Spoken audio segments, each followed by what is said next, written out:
Pessoal, boa noite. Tudo bom?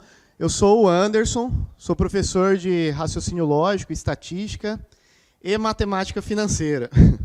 Então vocês vão me ver bastante aqui no decorrer dessas semanas aí, tá bom? Nós vamos começar o nosso conteúdo com a estatística. Essa é a estatística aqui que cai em carreira fiscal, que a gente chama de inferencial, né? É a parte da estatística descritiva. Então, nós vamos fazer aqui detalhadamente, principalmente, essa aula inicial, que é muito voltada para o estudo de gráficos, tá?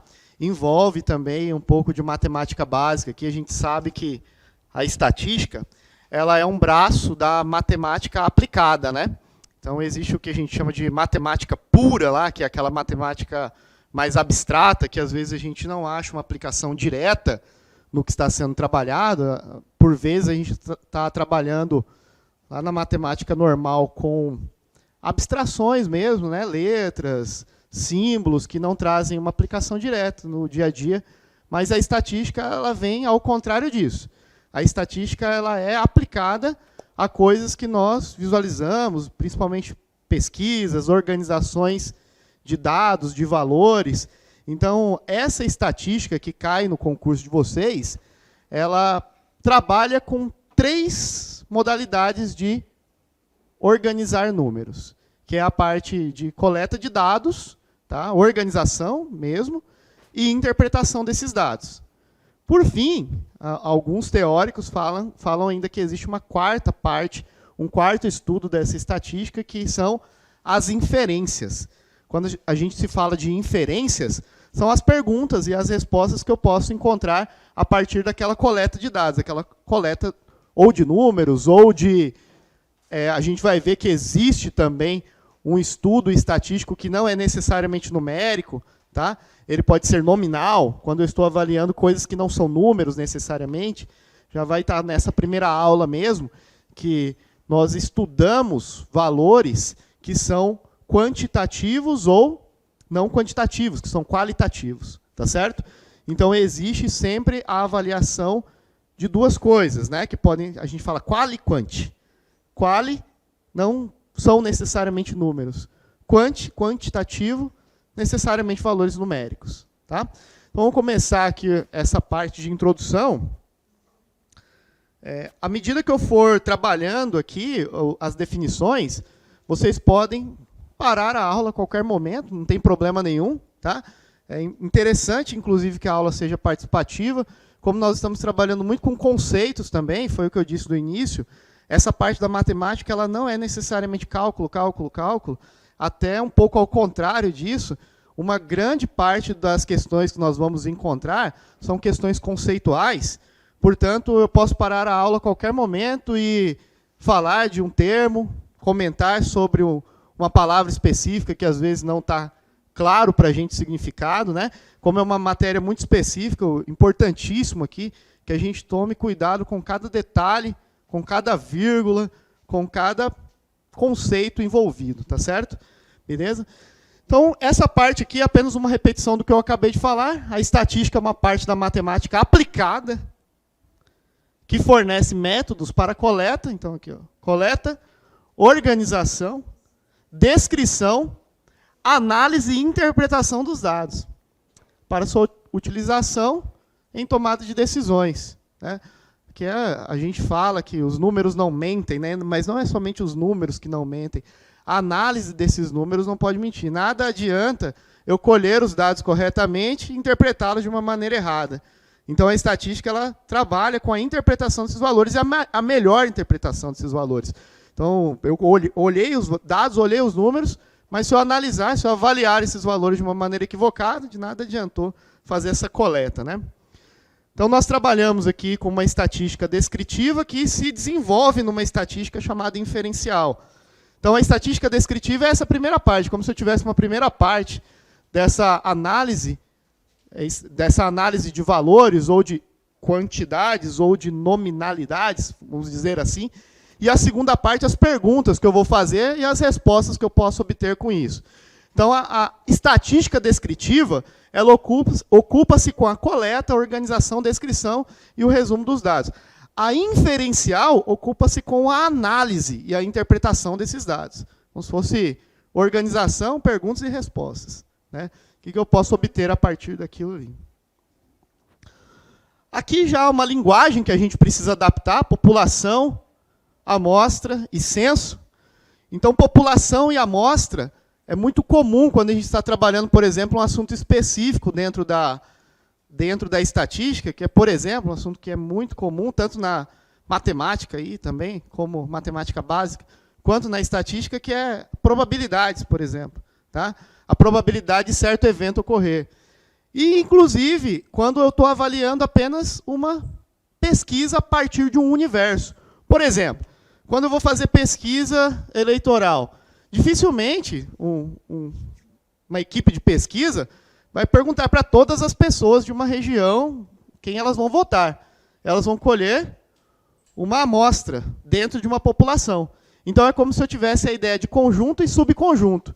O conjunto seria a população. E a amostra seria um subconjunto dessa população. Então, conjunto, subconjunto. A gente vai escutar muito falar desses termos também, tá certo? Então, amostra e população é apenas isso. Ó. Se a gente representar por uma forma chamada diagrama de Venn, que é aqueles diagramas em forma de circunferência, diagrama de Venn, nós teríamos uma representação bem simples de que população seria um conjunto maior e a amostra seria um subconjunto deste conjunto universal, esse conjunto maior. Tá certo? E a partir daqui eu posso criar inferências, que são perguntas a respeito do que eu obtive de dados. Mas existe a possibilidade de que a população seja igual à amostra. Nesse caso específico, onde eu estou estudando toda a população, então existe uma igualdade mesmo, então eu vou perguntar para toda a população, para todo o conjunto, sobre determinado assunto. Então, os dois conjuntos seriam do mesmo tamanho, não vou fazer duas circunferências, aqui o P é igual a A, eu chamaria isso de censo. Tá certo? Então, o censo é algo específico. É quando a população e a amostra são iguais, são do mesmo tamanho. Em outras palavras, eu estou perguntando para todo mundo. Tá certo? Eu estou fazendo a pesquisa em cima de toda a população. Tranquilo isso? Então, apenas para a gente adaptar a linguagem. Então, população é o conjunto de todos os elementos que possuem uma determinada característica em comum. Então, eu estou normalmente pesquisando algo específico. A amostra é um subconjunto, não vazio. Isso aqui é apenas uma burocracia que existe na matemática, porque existe teorias que dizem, e são aceitas em matemática, de que existem conjuntos que são vazios, mas são conjuntos. É detalhe, tá certo? Mas que é importante. Se eu estou trabalhando com uma banca que é mais burocrática em termos de definições, ele tem que falar que é um subconjunto não vazio da população. Censo é a contagem de todos os elementos de uma população. Resumidamente, é aquilo. Quando a população é igual à amostra.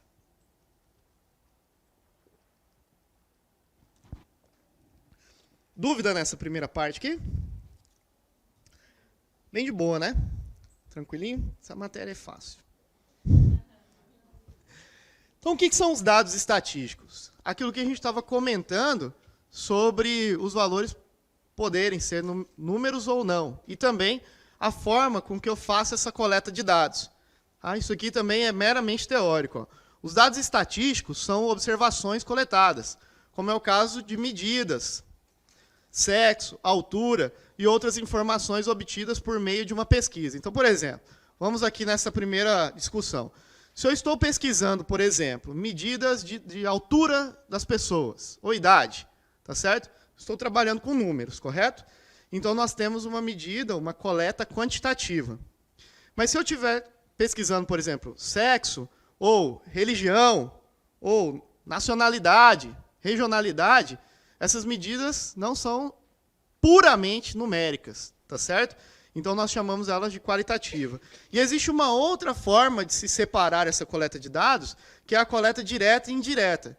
O que é uma coleta direta? Quando realiza sobre os elementos informativos de registro obrigatório, como, por exemplo, nascimento, casamento, óbito, que são os órgãos de registros. Tá certo? Então, isso é uma pesquisa direta. As pessoas têm que ir, na realidade, até por força de lei, fornecer dados estatísticos lá para Polícia Civil, por exemplo, né, para o Detran, dados e valores sobre informações pessoais. Ou quando os dados são obtidos pelo próprio pesquisador, também através de questionários, como é o caso do censo demográfico. Agora, o que são... Opa, acho que pulou um aqui. Pulou, né? Essa é a direta. Será que... Ah, não, tá. Eu acho que eu organizei invertido isso aqui, hein? Deixa eu ver aqui. Tá aqui, mas eu acho que eu poderia ter colocado isso aqui, mas não tem problema. Ah, não, aqui é a classificação das coletas diretas, né? Levando em conta o fato temporal. Isso aqui não cai em prova com isso, com estes termos, ele não vai perguntar necessariamente isso, mas é importante a gente ter uma noção do que nós estamos trabalhando, principalmente na hora de interpretar questões. Tá certo? Então, existe um fator temporal, que é a contínua, periódica e ocasional. O nome é bem sugestivo. O que é uma pesquisa direta de forma contínua? Realizada continuamente, tal como a de nascimentos e óbitos. O que é uma periódica? Período, né? Intervalos constantes de tempo, como, por exemplo, o censo. E ocasional, executada por demanda ou extemporaneamente, para atender uma conjuntura ou uma situação emergencial, como, por exemplo, epidemias que afetam rebanhos inteiros. Eu não coloquei aqui, mas poderia ter colocado a pandemia também, né? Tá certo? Então, é ocasional, não é contínuo, não é periódico, devido a uma ocasião. Beleza? E o que são coletas indiretas? Quando os dados são obtidos a partir de elementos conhecidos, obtidos através da direta. Então, eu uso a direta para indiretamente chegar a outro tipo de pesquisa, outro tipo de estatística. O exemplo que nós usamos aqui foi os dados para evidenciar mortalidade infantil. Basta a gente pegar dados da pesquisa direta, nascimento, óbito, que eu consigo chegar a uma indireta, que é o índice de mortalidade infantil de uma determinada região. Tá? Então, através da coleta direta, eu posso chegar indiretamente a uma outra estatística. Os dados brutos, o nome também é bem sugestivo, são aqueles que estão numericamente, não estão numericamente organizados. Então, por exemplo, a situação que nós colocamos ali como exemplo apenas. Vamos supor que eu faça uma pesquisa aqui entre vocês, mas eu organize a pesquisa de maneira alfabética. Eu vou perguntar quantos irmãos cada pessoa dessa sala tem, tá certo? E aí eu organizo de forma alfabética os resultados. Então, estes resultados não estão organizados numericamente. Eles estão organizados alfabeticamente. Então, para termos estatísticos, nós chamamos esses dados de brutos, porque nós estamos interessados necessariamente em estatística nos números, tá certo? Então, eu pergunto, vamos supor que tem alguém que chama Antônio, aí o Antônio respondeu que tem 2 irmãos.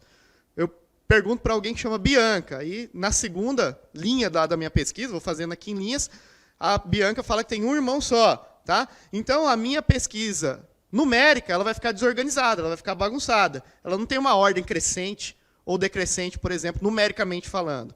Porque a escolha que eu fiz foi outra. Eu fiz uma escolha de fazer a pergunta organizando a pesquisa de maneira alfabética, correto? Então, quando se fala dados brutos, são dados brutos numéricos, tá? Olha lá, ó, são aqueles que não estão numericamente organizados. Podemos citar, como exemplo, a relação dos pesos de 50 alunos de uma determinada academia, feita em ordem alfabética, tá? De modo que não há organização de valores, números, em ordem. Então, uma maneira um pouco arcaica de se organizar, apenas arcaico de se organizar valores, seria o rol, tá? Onde eu pego números, valores que estão na forma bruta, e organizo eles apenas em ordem crescente ou decrescente. Como que é o nome dessa organização? A gente chama rol, tá certo? O rol, então, essa forma de organização, como eu disse, é até uma forma primitiva para quando eu não tenho uma frequência muito grande de repetições, por exemplo, e eu também não tenho uma quantidade muito grande de números pesquisados. O meu universo é muito pequeno, a minha amostra é muito pequena. Portanto, o rol eu estou trabalhando com uma estatística baixa, com uma repetição, uma ordem numérica pequena. Tá certo? Então, por exemplo, a idade de alunos de uma sala de aula para concursos, onde temos, por exemplo, idades 19, aí percebam que tem repetições, olha lá, 19, 20, 21, 25, 33, 35, 41 e 51 anos. Então, nós temos aqui uma organização crescente de números. O rol, ele não precisa ser necessariamente uma organização igual eu fiz aqui, crescente. Ele pode ser também decrescente, desde que ele tenha uma hierarquia, uma ordem na sua formação. Tá? Uma outra curiosidade que existe, uma regra que existe, é que o rol ele tem que apresentar todas as repetições possíveis. Então, por exemplo, aqui existiam 4 pessoas que tinham 19 anos. Portanto, eu tenho que apresentar 4 vezes o número 19. Eu não posso colocar 19 uma vez e, sei lá, dar uma interpretação subjetiva para esse número. Número 20 tem que ser repetido 3 vezes. Então, ele é repetitivo, tá? E tem uma ordem, seja crescente ou decrescente. Agora, isso aqui, percebam que vai ficar muito, né, burocrático e pouco inteligente usar esse método de pesquisa e organização quando eu tenho algo muito grande. Então, isso é uma pesquisa pequena.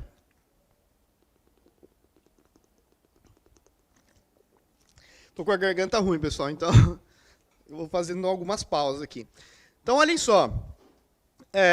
Imagine que eu faço uma pesquisa com 5.000 pessoas para saber a idade delas também. Então, não seria inteligente organizar no rol. Então, a gente não usa essa distribuição, essa forma de organização de dados brutos, quando eu tenho uma estatística muito grande. Isso aqui é para uma estatística pequena. Então, existe uma diferença aqui também, né, que a gente já tem que avaliar desde o começo, entre valores menores e valores maiores. Isso aqui vai ter um nome depois, a gente vai chamar de amplitude. Tá? A amplitude seria, por exemplo, a diferença da pessoa que tem a menor idade para a pessoa que tem a maior idade. Mas daqui a pouco eu vou falar disso de uma forma mais específica. Beleza. Existe uma outra forma chamada diagrama de ramos e folhas. Isso aqui já é importante, tá? Isso aqui já cai em provas, tá? E é simples. Algumas pessoas erram apenas pelo fato de não ter visto alguma vez, ou mesmo não ter entendido de uma maneira simples, e é simples entender isso aqui. Eu coloquei em 2 passos o diagrama de ramos e folhas aqui, mas ele é muito intuitivo também, tá? É muito intuitiva a forma de organizar esse diagrama. Então, os 2 passos que nós colocamos aqui foi o seguinte, ó. Os diagramas que mais caem em concurso adotam as seguintes regras. Diagrama de ramos e folhas. Separam as unidades do resto dos números, né? A unidade seria a folha, seria a analogia que a gente faz em estatística. E para cada dezena, geralmente são necessárias 2 linhas. Uma para a unidade de 0 a 4, isso aqui é importante, e outra para a unidade de 5 a 9. Só que depois a gente colocou aqui, ó, isso não é uma regra, não é obrigatório. Eu posso colocar as unidades de ponta a ponta numa única linha. É uma escolha do elaborador da questão, do elaborador do problema. Vamos ser mais objetivos aqui, vamos colocar isso numa situação real. Tá? Esse diagrama ele é muito simples, mas algumas pessoas pecam aqui na interpretação dele. Vamos imaginar aqui um rol muito pequeno de valores. Vamos falar que isso aqui são idades também, não importa muito o que é. E aí eu tenho idades como 10, 11, 13, nem tem 12, 14, 15, repetido 2 vezes, 16, 18, até 29, aí, de forma não contínua. Tá? A representação usando o diagrama de ramos e folhas ficaria assim. Ó. Vamos entender bem isso. Você vai colocar, na primeira coluna aqui, vamos pensar em colunas, as dezenas. Tá? Como nós não temos pessoas aqui que chegaram aos 30 anos, eu estou falando idade apenas, né, para representar, porque nem foi dada uma aplicação aqui, eu tenho pessoas que vão de 10, de forma não contínua, até 29 anos. Então, as dezenas, elas variam entre 1 e 2, correto? E aí, as unidades, elas vão variando aqui. Ó. Tem pessoas com 10 anos. Então, esse 0 aqui representa a unidade para chegar nesses 10 anos. Mas tem pessoas de 11 anos. Então, aqui nós colocamos uma unidade 1. Tem pessoas de 13. Está aqui. Tem pessoas de 14. Está aqui. E aqui eu encerrei essa primeira linha. Por que eu encerrei nesta parte? Porque foi dito ali na regra anterior que o mais comum, o mais recorrente, é que nós façamos a separação das linhas assim, ó. Uma linha para unidades que vão de 0 a 4. E uma outra linha que vão com unidade de 5 a 9. Mesmo isso não sendo uma regra, eu posso fazer tudo em uma linha só, é o que mais acontece no diagrama de folhas. Dividir as linhas em unidades que vão de 0 a 4 e outra linha que vai de 5 até 9. Então, nós estamos falando que tem pessoas de 10, 11, 13 e 14 anos. Mas tem pessoas também de 15, e olha um detalhe importante. Não tem duas pessoas que têm 15 anos? Então tem 15 duas vezes, tá entendendo? 5 de novo. Tá? Tem pessoas com 16 anos, tem duas com 18, não tem? Ó? 8 e 8 de novo. Olha lá. Duas com 18. Então isso representa assim, ó. 1 e 8 e 8 de novo. Correto? Tem pessoas com 19 anos. Aí eu encerro essa linha, porque eu só faço de 0 a 4 e de 5 a 9. E aí eu vou no intervalo agora da próxima dezena, que é a dezena 2. Tem pessoas de 20 anos, uma pessoa com 20 anos, uma pessoa com 22 anos. Encerrei aqui porque não tem ninguém mais de 0 a 4. E tem uma pessoa com 25, uma com 26 e uma com 29. Tá certo? Esse é o diagrama de ramos e folhas e é assim a sua representação. Para quem está resolvendo questões aí, questões de provas antigas, questões de concurso de área fiscal, já devem ter encontrado alguma questão que traz representação desse tipo, tá certo? Dentro de estatística. Pode falar. Não. Qual que é a regra para mudar de linha mesmo? É o intervalo das unidades. A regra para mudar de linha é que as unidades, as unidades são a partir aqui, ó, da segunda coluna, né? Isso aqui são unidades. Daqui para lá são as unidades. Então a regra para mudar de linha é que eu faço uma primeira linha com a dezena variando, né? Em duas, necessariamente, de 0 a 4 nas unidades, e aí... Se 0 a 4 está separado de 5 a 9. Apenas para dividir em duas em quantidades iguais, porque se eu fizer 0, 1, 2, 3, 4, eu tenho 5 unidades numa primeira linha. E aí, na outra linha, eu faço 5, 6, 7, 8 e 9. Eu tenho mais 5 na segunda linha. É apenas para ficar uma quantidade possível, né? Não necessariamente, mas possível, igual entre as duas linhas. Mas e o 2? Porque ali, ó, Porque 0, 2, duas unidades. é porque eu estou fazendo essa distribuição de folhas especificamente desta amostra aqui. Mas por que a linha do 2 Encerrou aqui? encerrou no isso? Porque só existe nessa primeira linha das unidades de 20 alguma coisa, só existe pessoas com 20, olha lá, ó, 22 anos, ninguém com 23 e 24, que seria a possibilidade da primeira linha. A primeira linha só poderia ir 20, 21, 22, 23 e 24. Né? Mas como não existem pessoas com essa idade aqui, eu já mudo para a próxima.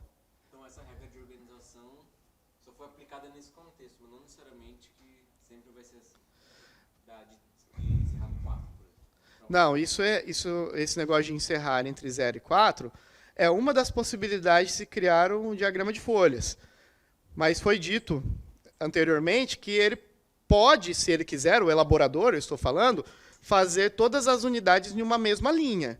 Tá? É optativo. Mas se ele escolher dividir as linhas, se ele escolheu dividir, é necessariamente entre 0 e 4 uma primeira e 5 e 9 a segunda, das unidades. Tá? É sim. Uhum. Não é muito comum, porque a gente está falando apenas de uma modalidade de organização de valores, por enquanto, né? Então, a gente está falando, é possível organizar desta maneira ou desta maneira. E como a gente está falando de critérios de organização, por enquanto, lembra que a gente falou logo no início que a estatística ela trabalha com a coleta de dados, posteriormente com a organização desses dados, né? A gente falou que uma primeira possibilidade de se fazer a organização de uma pesquisa ou de uma estatística pequena seria o rol, né? Que é um primitivo. O diagrama de folhas ainda também é para uma estatística muito pequena, para uma pesquisa muito pequena. E se ele quer organizar de uma maneira inteligente, é muito comum e é muito razoável que ele divida em 2, para ficar menorzinho, mais organizado. Então, é recorrente, em questões de prova, ele fazer a divisão. Mas ele é livre para não fazer se quiser. Tá bom? Se tivesse um 30 ali embaixo, ficaria só o 3 e 0. Exato. Perfeito. Ficaria apenas 3 e 0 aqui. Tá bom? Então, é algo que, a princípio, se ele fizer com uma estatística, uma pesquisa muito grande, pode assustar, mas é uma bobagem. Tá? Se a gente entender como que funciona essa leitura aí, é bem tranquilo. Não tem muita burocracia, não. Tranquilos? Facinho, né? Variáveis estatísticas. Comentamos rapidamente também. Vamos prestar bastante atenção nisso. É bobo, mas é importante. Tá?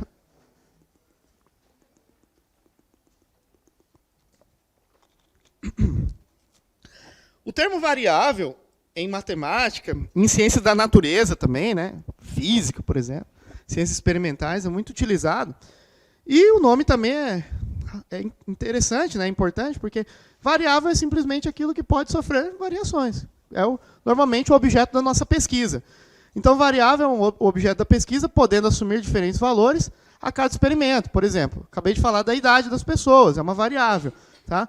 E essa variável ela pode ser quantitativa ou qualitativa. Né? Eu abreviei ali, destaquei o quant, de quantidade, ou quanto, e o qual, né, de qualitativo, qual é o termo que eu estou pesquisando. Né? Então, quantitativo, normalmente números, e qualitativo, normalmente, algo que não é número. Simples assim. Então, vamos lá. Uma tabelinha aqui para a gente. Ficou pequeno aqui, mas eu vou tentar descrever para vocês. E a gente vai discutir, não tem muito o que se falar também. É apenas prestar muita atenção nos nomes, nas definições, que a própria palavra aí, ela diz muito sobre o que nós estamos trabalhando. Tá? Então, as variáveis vamos separar primeiro em quantitativo e qualitativo. Mas, ainda assim, as variáveis quantitativas, elas sofrem uma subdivisão. Tá? A quantitativa, ela se divide em discreta e contínua. O que é uma quantitativa discreta? A quantitativa discreta é aquela pesquisa que envolve necessariamente números, quantidades, onde o valor não pode ser representado em qualquer intervalo.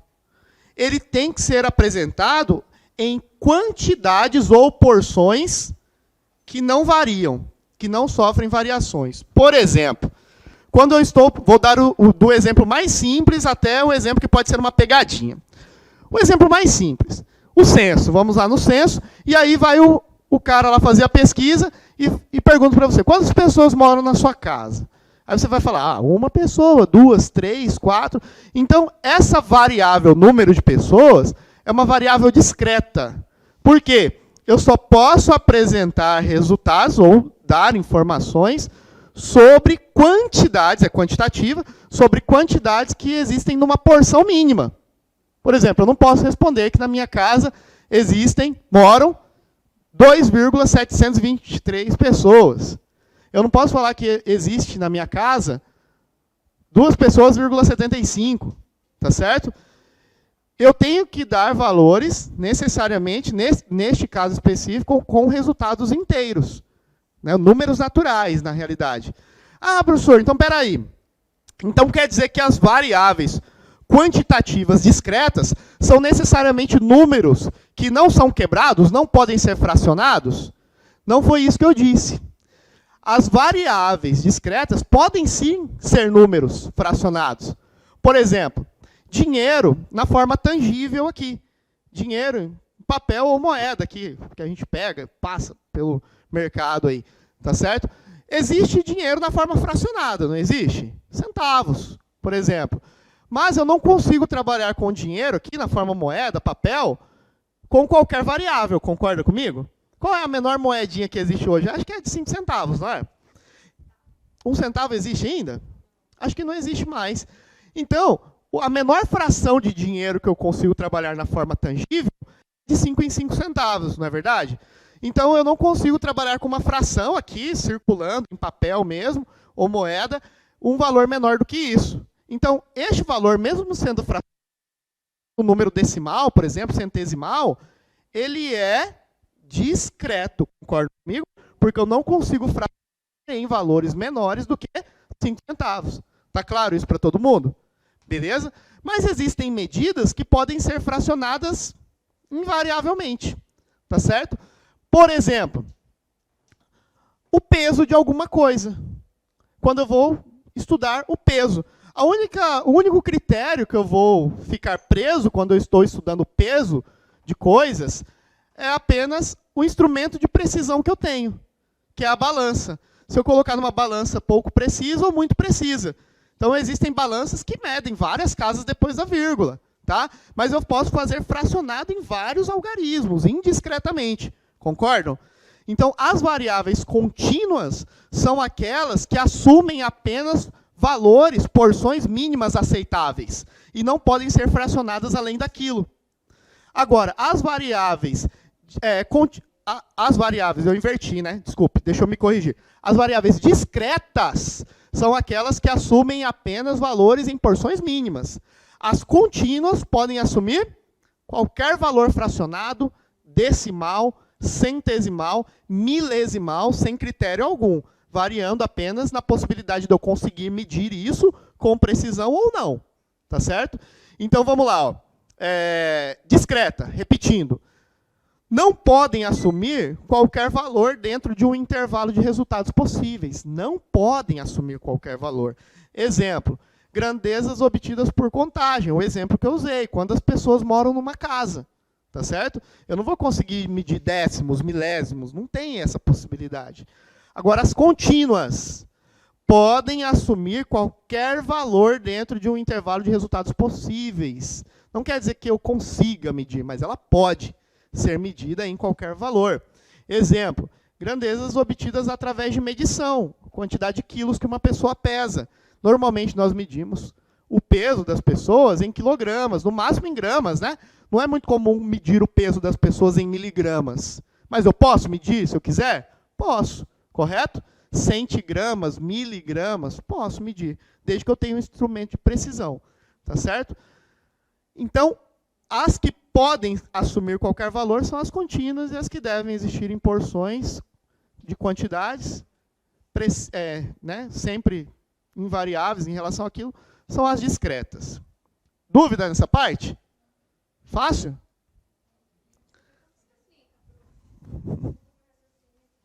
Uhum. Pode falar, não tem problema, isso aí que é bom.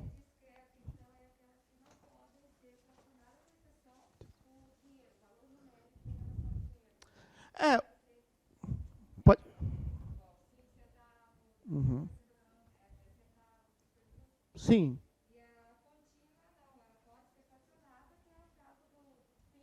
Uhum. Pode também. Uhum. Isso, exatamente. Eu usei como exemplo o dinheiro, mas existem outras possibilidades, tá? Inclusive, ele pode criar critérios onde uma medida ela é contínua ou ela é discreta. Se ele determinar em algum problema, que ele vai trabalhar apenas em intervalos discretos. Tá certo? Então, por exemplo, a altura das pessoas, né? Nós normalmente medimos em metros ou centímetros. Se ele falar, ele pode criar critérios de uma pesquisa. Se ele falar que necessariamente, eu tenho que fazer uma medida com precisões entre metros e centímetros apenas, aí eu tenho uma variável que, a princípio, poderia ser contínua, mas que, neste problema, deve ser trabalhada de forma discreta. Está entendendo? Então, ele pode criar possibilidades, tá bom? Eu fico preso sempre ao quê? Ao que o elaborador da questão manda eu pensar, manda eu fazer. Tá bom? Sobre contínuas e discretas? Posso. Olha, eu dei como exemplo o dinheiro fracionado, né? Com a possibilidade de trabalhar dinheiro que não seja apenas R$1, R$2, pode ser centavos. né?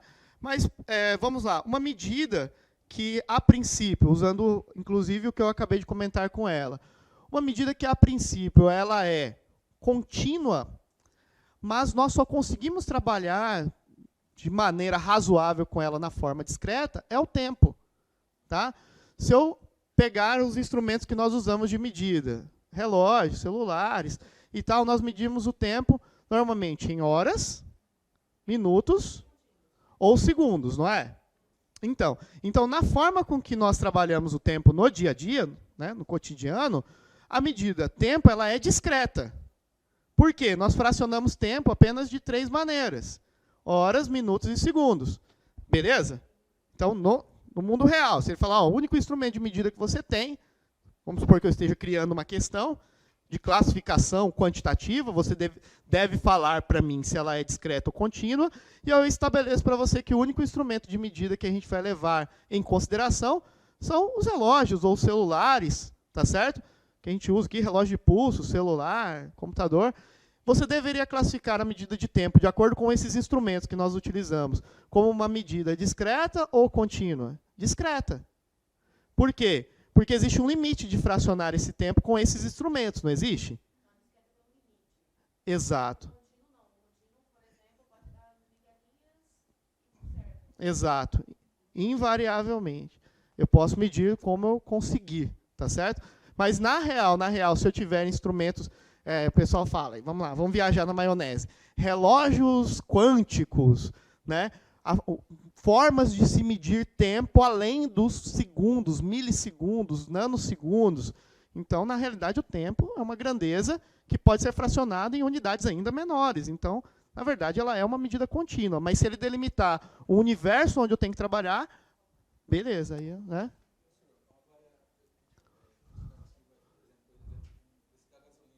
Uhum. A gasolina, quando você vai lá na bomba, ela tem as casinhas lá. Até eu não lembro até que casa.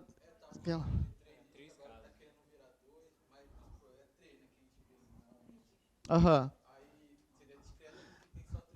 Tem um limite, mesmo na bomba de combustível, né? Exato. Uhum. Eu falei dinheiro na forma tangível, inclusive por causa disso, né? Porque hoje em dia, com esse negócio de criptomoeda, essas coisas, o pessoal mede depois ainda dos centavos ainda, dinheiro também, né? Mas na forma tangível ele é discreto, beleza? Então, na realidade, o que define, pessoal, de qualquer forma, é ele limitar como eu posso medir ou não posso medir essas coisas, tá bom? Eu estou preso ao que o elaborador vai me falar. Tá? Tranquilos? E a qualitativa? A qualitativa, que é coisas não numéricas, ela ainda sofre também uma subdivisão. Tá? A gente também trabalha em duas modalidades de qualitativa. A nominal e a ordinária. A nominal, ela não teria uma forma hierárquica entre a pesquisa ou a coleta de dados. A nominal seria apenas uma forma de se separar os resultados, mas não colocaria em parâmetros de grandezas, maior, menor, intermediária. Por exemplo, quando eu vou fazer pesquisa sobre a religião das pessoas. E aí, vamos supor que aqui nessa sala apareceram 3 variáveis, ou 4, não sei, de religião. Existem pessoas que tem cristãos, aí vamos supor que tem budistas aqui também, vamos supor que tem ateu, e vamos supor que tenham, não sei, Umbanda. E aí existem essas variáveis, mas eu não posso, e também, né, até por uma questão ética, nós não podemos colocar isso em organização hierárquica. Católicos aqui, né, ateus acima e coisas desse tipo. Tá? Então, essas medidas que não podem ter classificações e não possuem classificações hierárquicas são chamadas medidas qualitativas nominais. Tá? Eu dou apenas nome para elas, mas não classifico em ordem hierárquica. Então, o contrário disso seriam as qualitativas ordinais. Então, é possível obter respostas não numéricas, por exemplo, respostas qualitativas, onde eu consigo colocar o nível, uma hierarquia entre os resultados? Consigo. Por exemplo, nível de escolaridade das pessoas. Tá certo? Então, vamos supor que eu faça uma pesquisa entre nível de escolaridade de algumas pessoas aqui dentro. Aí vamos supor que tem pessoas com graduação, né? Vamos supor que seja inclusive para o concurso público, eles fazem isso, né? E aí eu faço classificação de acordo com título. Aí tem pessoas que têm graduação, tem pessoas que têm pós, tem mestres e doutores. Eu consigo colocar um nível hierárquico nessas respostas, não consigo? Eu vou falar, ó, vamos dar uma pontuação maior, portanto, para quem é doutor, pós-doc. Eu vou dar um nível abaixo, uma pontuação menor para os mestres e para os pós-graduados. E, né, ali na base vai ter os que possuem graduação. Então, é uma medida também qualitativa, mas aí eu coloco hierarquia entre as respostas, tá bom? Então, essa seria ordinal. Então, o que nós colocamos ali é que é possível verificar uma ordem ou hierarquia entre as respostas obtidas. Nível de instrução de moradores de um bairro, por exemplo, né? Tranquilo isso daqui? Perguntas?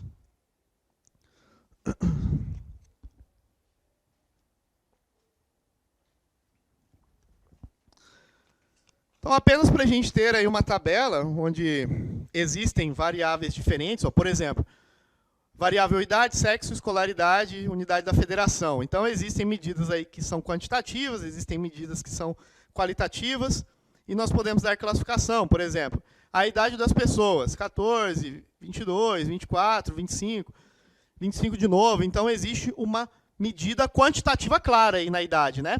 Mas, provavelmente, essa pesquisa ela está usando um critério para classificar a idade dessas pessoas. Acho que para quem não está claro ainda entre a classificação de discreto e contínuo, aqui vai ter uma noção melhor.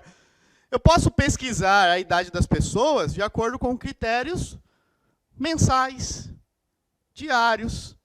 Posso, se eu quiser, não sei por que se faria isso, mas eu poderia pesquisar a idade de vocês em horas, se eu quisesse.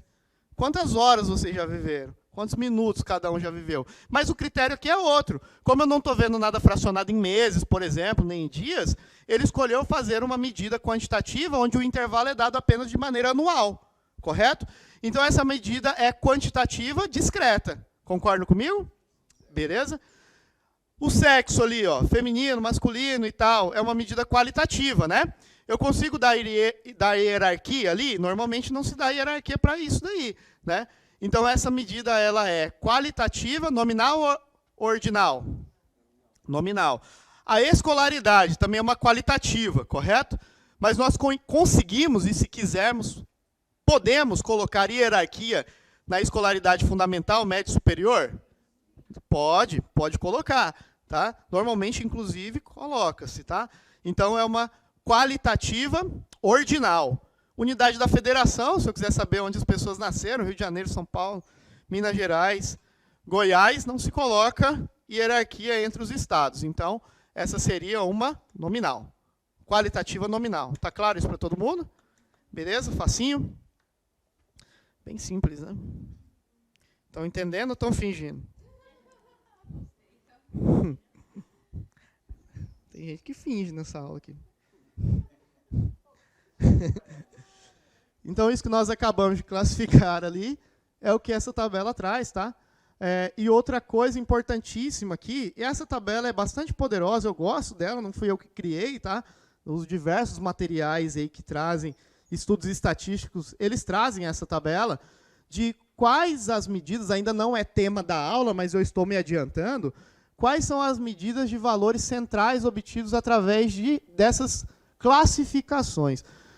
Eu vou, provavelmente, nessa primeira aula, eu começo a falar das medidas de centralização, que nós estamos acostumados a pensar em estatística normalmente. Vou para uma aula de estatística lá, concurso público ou na faculdade. A primeira coisa que vem na cabeça da maioria das pessoas é média, moda, mediana, média aritmética, média ponderada, né? Média harmônica. Então, essas medidas são muito utilizadas dentro da estatística e, inclusive, é bacana, se vocês tiverem uma memória aí que permita isso, quem consegue decorar isso aqui ajuda muito. Ó. Quais as medidas de centralização nós conseguimos obter com cada classificação? Por exemplo, as quantitativas discretas. Nós conseguimos obter o quê? Que tipos de medidas de centralização dela? Média, moda e mediana. Tá certo? Ou seja, todas as medidas. Professor, não sei nem o que você está falando, então não tem problema. No final da aula a gente vai deixar mais claro o que isso quer dizer. Quantitativa contínua. eu consigo obter? Também. Média, moda, mediana. Agora, isso aqui que é o detalhe. Ó.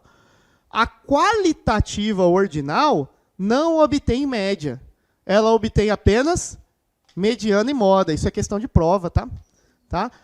Inclusive de uma parte da aula de hoje, onde nós vamos colocar os gráficos que podem ser utilizados para cada tipo de classificação de grandezas. Então, a qualitativa não obtém-se média como medida de valor central. A qualitativa ordinal. A nominal não tem nem média e nem mediana. A gente vai entender por quê. Mas, a princípio, estou deixando aí apenas como decoreba. A qualitativa nominal obtém-se apenas moda. Lembra o que é moda? Moda é o valor mais repetido, né? Dentro de uma frequência. Tá certo? Então, vamos aqui começar a falar aí da forma de obter resultados com gráficos, tabelas, principalmente gráficos. Tá? O gráfico é o que mais cai em prova. Olha, aqui é apenas para a gente também ter uma noção do que está sendo fornecido, mas também não vai cair em prova essa classificação. É uma aula introdutória, que é o que a gente vai encarar dentro das questões. Tá? Séries estatísticas consistem na apresentação das informações ou variáveis estatísticas em forma de tabelas. Séries são tabelas, tá bom? Então, quando vocês obtêm, por exemplo, uma série de distribuição de frequência, uma tabela de distribuição de frequência, com o objetivo de sintetizar os dados obtidos, tornando-os mais compreensíveis. Então, existe uma classificação para isso? Não se pergunta em prova, tá certo? Por exemplo, uma série histórica. O que é uma série histórica? O nome já é bem sugestivo. Eu estou tentando traçar uma linha do tempo aqui. Uma linha do tempo. O exemplo que eu usei aqui foi a inflação no ano de 2014, entre março e dezembro. Então, é uma linha do tempo. É uma série histórica. A inflação ali do lado direito da minha tabela. O período histórico ali do lado esquerdo. Então, essa série temporal é chamada de série histórica. Pode ser uma série geográfica. Está bem pequenininho ali também, né? Eu fui tirando de questões, então. Mas se vocês imprimirem isso fica melhor. Série geográfica delimitando alguma região, país, estado, cidade, pode ser bairro também, não tem problema. Uma série mista, onde ele pode misturar, por exemplo, duas coisas, como o tempo e a geografia. Uma série específica, aqui o nome também é bem sugestivo, tá? Específica pode variar muito. Aqui está falando do nível de escolaridade, inclusive algo que a gente usou, nível superior, técnico, básico, entre outros. E esses valores, eles podem ser organizados quando eu tenho uma quantidade muito grande de resultados. É muito comum eu organizar isso. Agora, isso aqui vocês vão encontrar muito a partir de agora, numa distribuição de frequências, tá? O que é a palavra frequência mesmo, do ponto de vista matemático? O que é uma frequência? É uma repetição, não é? De algo. É algo que está sendo repetido. Então, quando eu tenho repetições, é pouco inteligente ficar escrevendo isso num rol. O rol é uma forma de escrever um pouco arcaica, quando eu tenho uma pesquisa muito pequena. Eu, inclusive, coloquei uma pesquisa pequena, por comparação ali, né, levando em consideração a idade de 20 alunos, que foi um que a gente usou anteriormente. Ali tem 19 anos, repetido 4 vezes, 20 anos, repetido 3 vezes, 21. Mas, vamos lá, eu posso escrever isso de uma outra forma? Posso, e devo, e vai acontecer. Por exemplo, quantas repetições de 19 anos tem ali? 4. Então, eu posso escrever uma tabela assim, ó, uma tabela desta forma, onde nós temos a variável idade. Normalmente, isso é escrito desta forma, tá?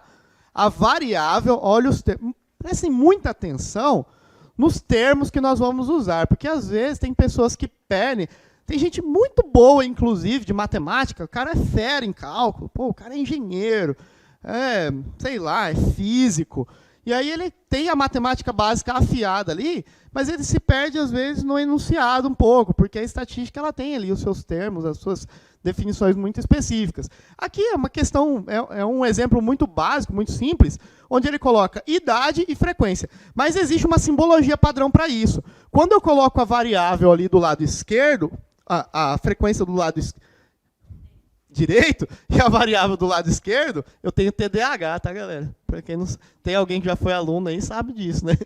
Então, quando a gente coloca a frequência do lado direito e a variável do lado esquerdo, às vezes ele não fala o que é. Ele deixa de forma abstrata, ele fala assim, aqui tem um xi. Essa simbologia representa apenas que eu estou colocando aqui alguma variável. O quê? Não sei. O que ele quiser. Inclusive coisas que ele nem precisa colocar nome. Tá? Eu estou pesquisando alguma coisa aqui. Qualquer coisa, não falo o que é. Eu tenho uma variável, ele coloca lá. 19, tá? 20, 21. E aí, se eu quiser, por analogia com a minha criatividade, apenas para ter uma forma de pensar melhor, dar um nome para isso aqui, eu posso. Posso falar, eu li aqui 19, 20, 21, 25. Eu posso falar que isso aqui é a idade das pessoas, apenas. Mas ele pode não falar, apenas que tem uma variável. E aqui ele tem uma frequência, FI. Tá certo?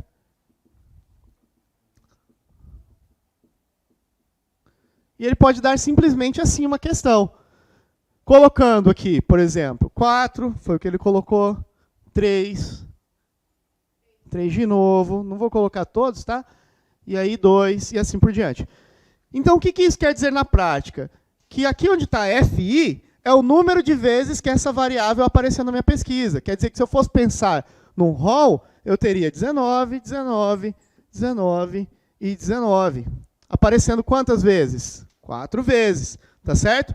E aí eu vou colocar a importância de se interpretar bem isso, porque tá facinho, é bem de boa. Mas vamos lá, vamos supor que ele me deu apenas isto daqui. Vou colocar aqui no quadro, todos. 33, aparecendo quantas vezes ali? 2, né? Aí tem 35 também, 35, aparecendo também 2 vezes. 41 e 51, né? 41 e 51. 2 e 2. Perfeito. Então, vamos supor que ele não deu aplicação nenhuma, ele me deu apenas abstrato, ele deu desta forma. Ele falou, olha, eu tenho ali uma tabela de distribuição de frequências, onde eu tenho XI e FI. Pronto. XI, variável. FI, a frequência representando o número de repetições dessa variável. Para quem já estudou isso aqui algumas vezes. Se eu perguntasse, por exemplo, qual é a mediana? A mediana, eu não expliquei, tá? Para quê?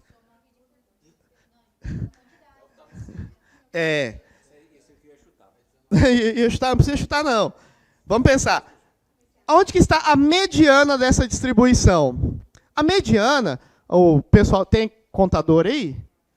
A galera da contabilidade, eles falam que a mediana é a medida de valor central real, porque ela é o centro da distribuição. Se eu colocasse isso distribuído no rol, 19, 19, 19, 20, 20, 20, 21, 21, 21, poderia ter um número que ficaria aqui no centro, não poderia? Esse número que está no centro é a minha mediana, tá certo? Agora, olhando para isso, qual seria a mediana? Vamos ver. Dá para fazer por estimativa. Se eu somar esses números aqui da frequência, 4, mais 3, mais 3, mais 2, mais 2, mais 2, mais 2, mais 2, eu chegaria num total de quanto? Já tem, né? 20. O que isso quer dizer? Que o tamanho da minha pesquisa é 20. Se eu falar que são pessoas, eu entrevistei 20 pessoas. Tá bom? É o tamanho da minha distribuição. Minha distribuição tem um tamanho 20. É o valor total. Se eu tenho um valor central, o valor central seria o meio dessa distribuição. Quando eu tenho uma distribuição par, com o número 20 é par, por exemplo, eu não tenho um único número que fica no centro. Eu teria 2. Tá certo? Que seria quem? Seria o 11 e o seu vizinho, o 12. Na verdade, eu pego o 10 e divido por 2, né?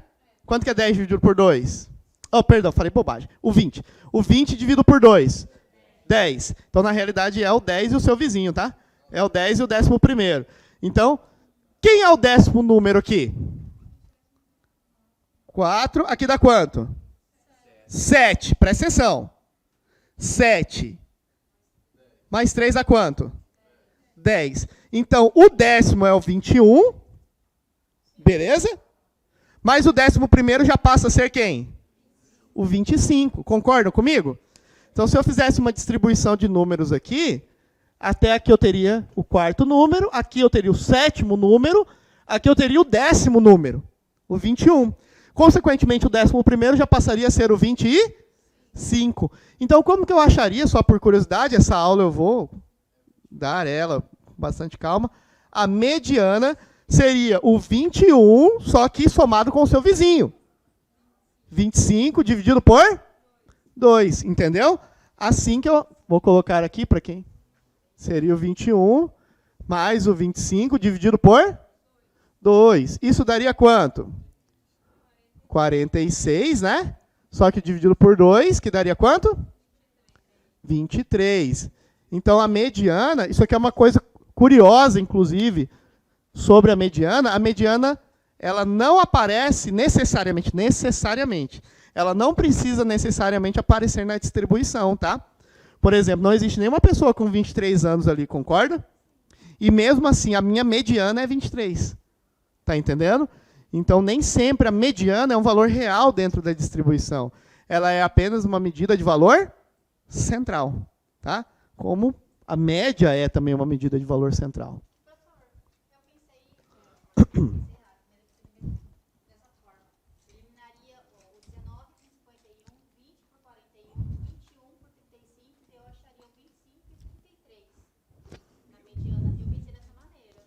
Mas não entendi. Pode repetir? Não tem problema. Não, assim, repetindo, assim, por eliminação, ó. Uhum. Estaria a primeira linha, 19, a linha lá do 4. Daí, embaixo, 51 e 2, né? Ah, Achar um meio dessa... entendi. Mas, então, tem algo importante aqui, tá? Você vai fazendo assim, né? Mas eu não tenho quantidades iguais de frequência para todos. Inclusive, essa situação que você está falando, onde existe, por exemplo, igual aqui, aqui, tá? Igual aqui, aqui, aí vai parecendo igual, ela é uma curva conhecida em distribuições. Essa situação ela só acontece especificamente numa curva chamada gaussiana. Pode acontecer, mas não é o caso. Seria apenas a situação onde aqui fosse igual aqui, na frequência. Tá? Inclusive, esse teria que ser igual a esse também. Teria que ocorrer algo que a gente chama de simetria. Tá? Não é o caso aqui. Então, nessa situação específica, eu não conseguiria fazer, assim como na maioria das situações, eu não poderia fazer dessa forma, apenas num caso específico, que é esse que eu citei, onde eu tivesse uma gaussiana. A gaussiana é aquela curva assim, ó. Aquela curva perfeita, que eu tenho um pico e uma declinação muito simétrica. Tá? A gente vai ver isso aí também na hora de estudar gráficos. Nessa aula já vai ter, mas na maioria dos casos, isso é muito raro acontecer. Tá? Então, a gente não conseguiria fazer dessa forma, teria que ir pensando mesmo em algo que a gente fez intuitivamente, aqui eu não falei, mas fazendo a frequência acumulada. Tá? A frequência acumulada seria somando aqui as frequências até chegar na medida de valor central. Beleza? Dúvida aí, pessoal? Facinho? Se eu perguntasse quem é a moda, aí é fácil, né? Quem é a moda? Porque a moda, né, nesse tipo de tabela aí, é só olhar a frequência maior. Tá? É bastante simples. A moda é o valor de maior repetição dentro das medidas de valores centrais. Então, como a frequência apresenta justamente isso, o número de repetições, a moda é o valor de maior frequência, não é a frequência. Tá? Tem gente que fala, qual é a moda? É 4. Não é. A moda é a variável.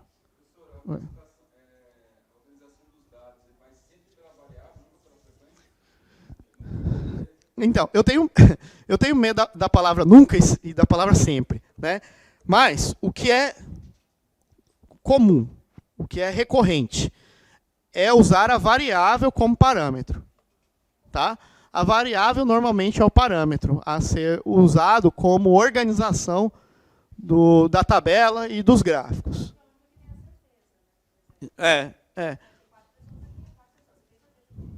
Exato. A frequência, normalmente, ela é colocada, inclusive, ali como algo numa segunda coluna, porque ela está também em segundo plano mesmo. Tá? Não é menos importante, mas é usado como critério a variável 99% das vezes, vamos falar isso. E o que são os chamados dados não agrupados? Eu usei ali, né, como o nome ali, distribuição de frequência, dados não agrupados. é justamente a tabela de frequência, ali onde eu coloco a tabela a seguir contém as frequências relativas às estaturas em centímetros de 20 alunos daquele curso para concurso. Então, coloquei desta forma. Agora, olhem só. Vamos, apenas uma repetição. Vamos colocar uma discussão aqui.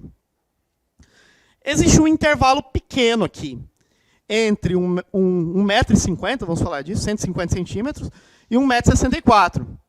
Então, escolheu-se fazer aqui a distribuição de frequências usando a variável de forma discreta, né?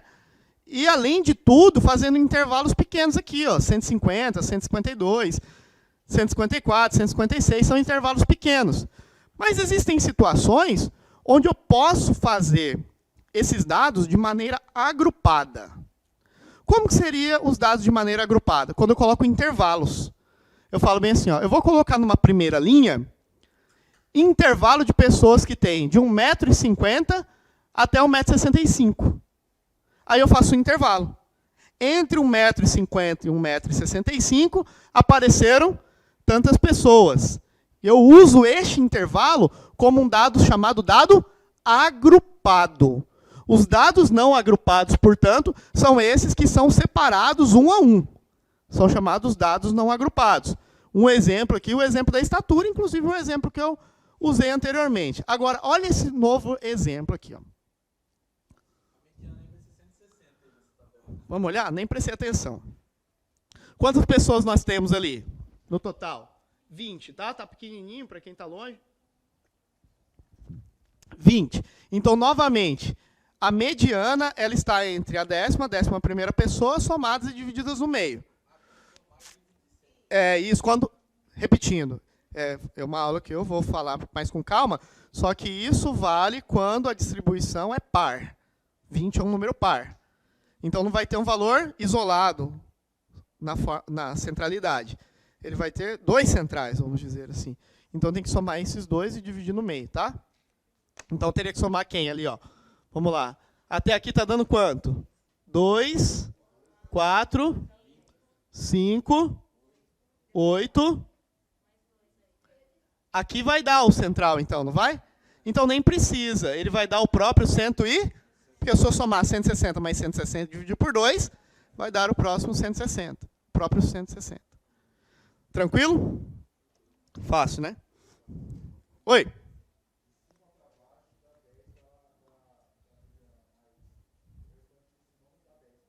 Não entendi? Não deu? Vamos ver. 2. Eu copiei essa tabela aqui, não é culpa minha, não, hein? 1, 2, né? 4, 5, 6, 7, 8, né? 13, 18. Tá faltando mesmo, hein? Vou me isolar da culpa aí. Eu peguei da internet, essa tabelinha. Mas mesmo assim, nós não saberíamos onde que está a falha aí entre o 20º, né? Não entendi, perdão.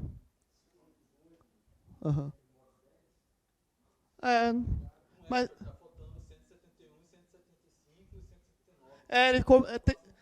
tem uma falha aqui. Não está. Aqui nessa daqui teria que aparecer mesmo. Porque essa aqui é de não agrupado, seria que aparecer 1 a 1. Foi algum erro de configuração mesmo que aconteceu aqui. Tá? Mas obrigado, viu? Mas é assim que se faz. O método é esse. Se fosse numa questão cancelada. Dados agrupados em classe. Então vamos lá. Suponha que foi realizada uma pesquisa sobre a estatura de 40 moradores, sempre negócio de estatura, né? De um bairro obtendo os seguintes dados. Aí, vamos lá, temos essa distribuição, foi colocada num hall aqui, parece, ou não? Foi, né? Foi. Não está, não. Ó, 142, tá bagunçadão, tá bruto, ó. 142, 149, 155, 162, 165, 168, 171. Aí bagunça, ó, tá vendo? Ó? 147, 150, tá tudo bagunçado, tá? Como que nós poderíamos organizar? Poderia colocar no hall? Poderia. Mas existe uma forma de se poderia colocar numa forma não agrupada, mas existe essa possibilidade aqui, ó. Se ele der dessa forma, tá? O que foi colocado aqui? Deixa eu escrever um pouquinho para vocês. Essa parte do slide anterior também está errada. Então, você está falando que está em forma de rol, ou não? Foi falado?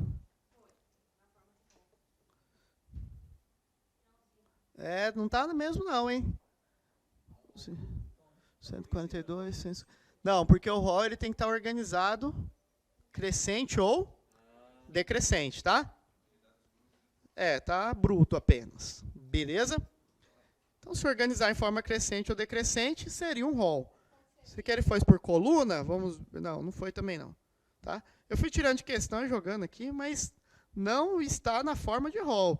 Teria que ser crescente necessariamente ou decrescente. Tá bom? Mas se nós pegássemos aqueles valores e trabalhássemos, isso aqui que é importante para a gente mesmo, ó, eu teria uma possibilidade de organizar esses valores desta forma. Agora, vamos entender a linguagem. Ele colocou um intervalo ali, escrito com linha e barra. O que isso significa? Vamos ver. Existe a possibilidade de eu colocar intervalos assim, ó. Pode falar. Está na sequência sim, só que ele trava. Se você pegar, ele está na sequência. Só que aqui, ó, 142, 149, aí quando chega na unidade 7, ele para, né? Aí continua. É uma sequência assim. Mas não, teria que ser na ordem mesmo. É porque tem um 148 lá embaixo, né?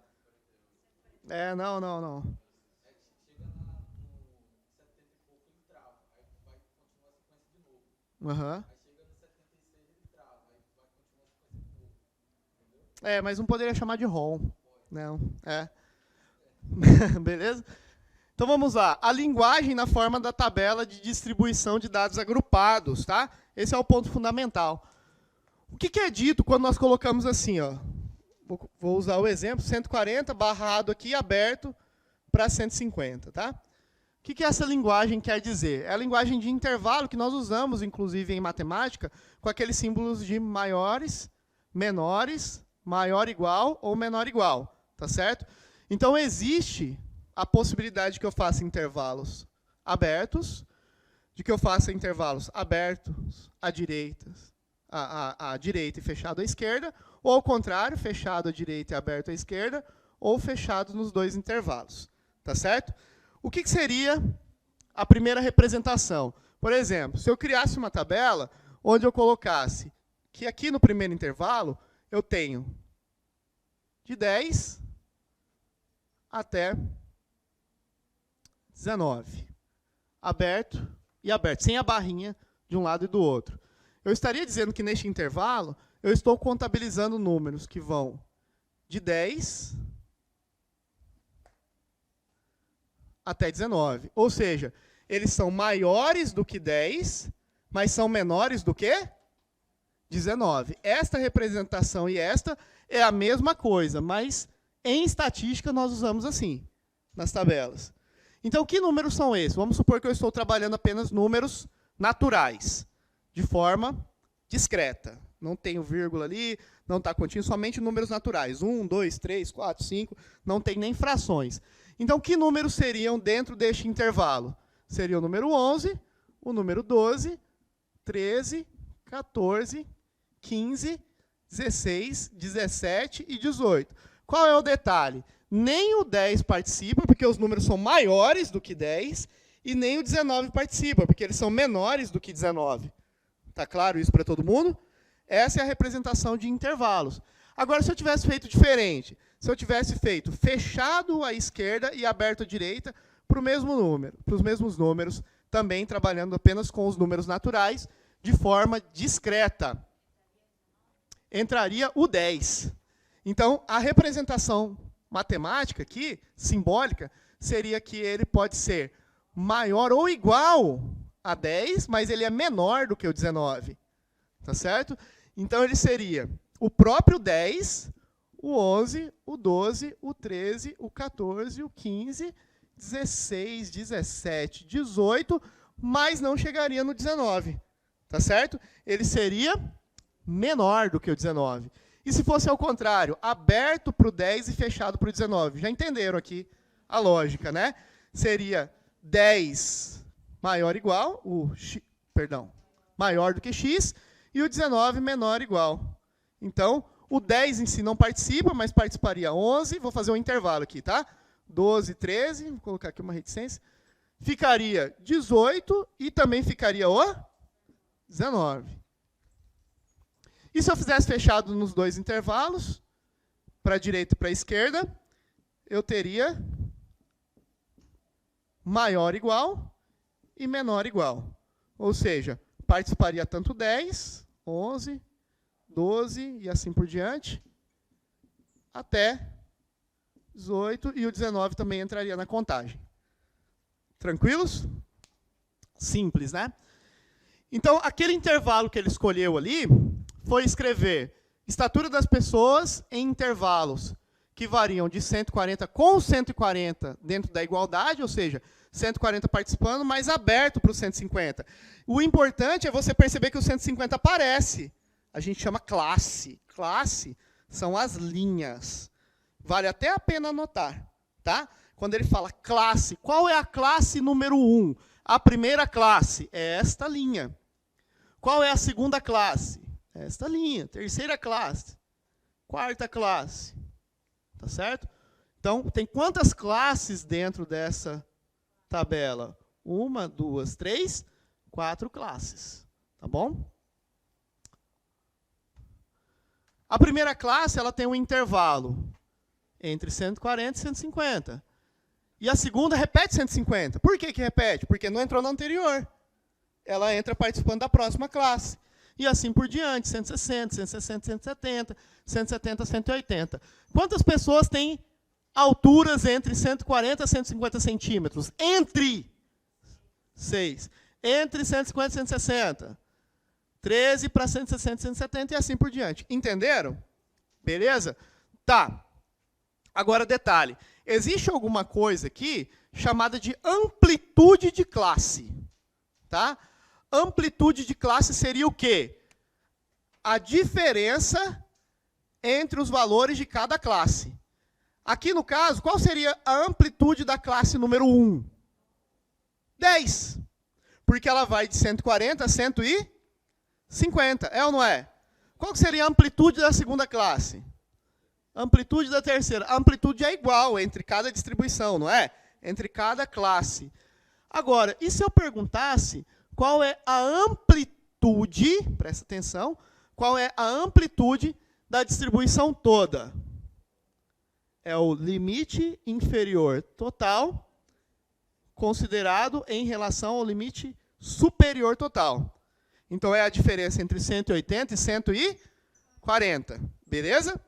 Então, é o 180 menos 140, que daria 40. Mas existe, ou aqui começa a brincar com a matemática. Ó. Existe outra possibilidade de se determinar o valor desta amplitude total, se eu souber a amplitude de cada classe? Sim. Qual é a amplitude da classe? De cada classe? 10 aqui, 10 aqui, 10 aqui, 10 aqui. Quantas classes existem? 4. Então, eu poderia determinar a amplitude total fazendo apenas o número de classes vezes a amplitude de cada classe, que daria 40. Beleza? Que é o mesmo cálculo entre o limite superior total e o limite inferior total, 180 menos 140. Eu não escrevi nenhuma fórmula ainda, mas daqui a pouco, isso que eu acabei de fazer com números vai virar uma equação. E aí vocês já sabem de onde que ela saiu. Tá? Amplitude. Amplitude seria o quê? O tamanho de alguma coisa. Tá certo? O tamanho relacionado entre a pessoa mais baixa e a pessoa mais alta. A pessoa mais baixa, 140 centímetros. E a pessoa mais alta, 180 centímetros. A amplitude da distribuição toda, 40 centímetros. A amplitude de cada classe, de cada linha, 10 centímetros. Facinho? Bem fácil, né? Isso que eu acabei de falar está aqui no próximo slide, tá? Essa matéria é fácil. Difícil é português.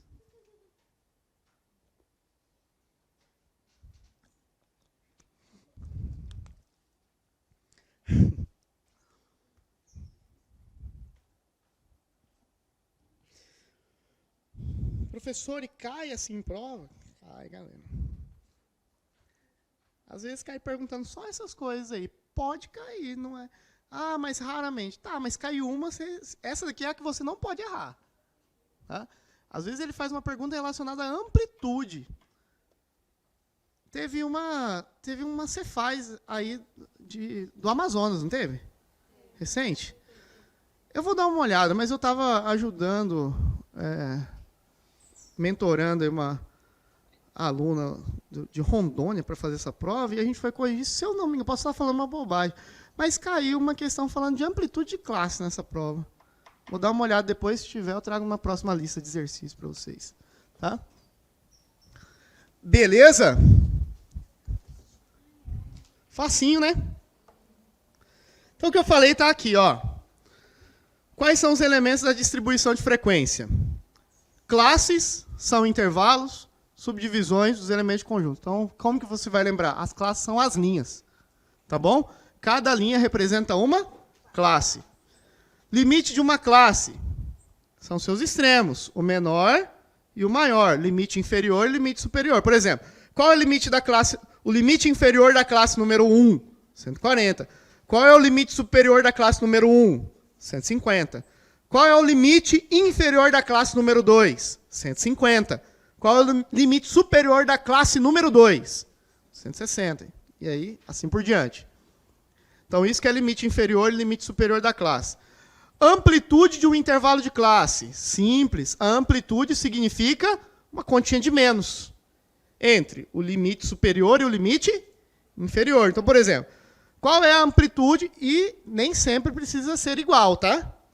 Eu fiz um exemplo aqui onde cada amplitude é 10. Aqui, ó. É 10, é 10, é 10, é 10, mas não é necessariamente assim. Pode colocar diferente, se ele quiser.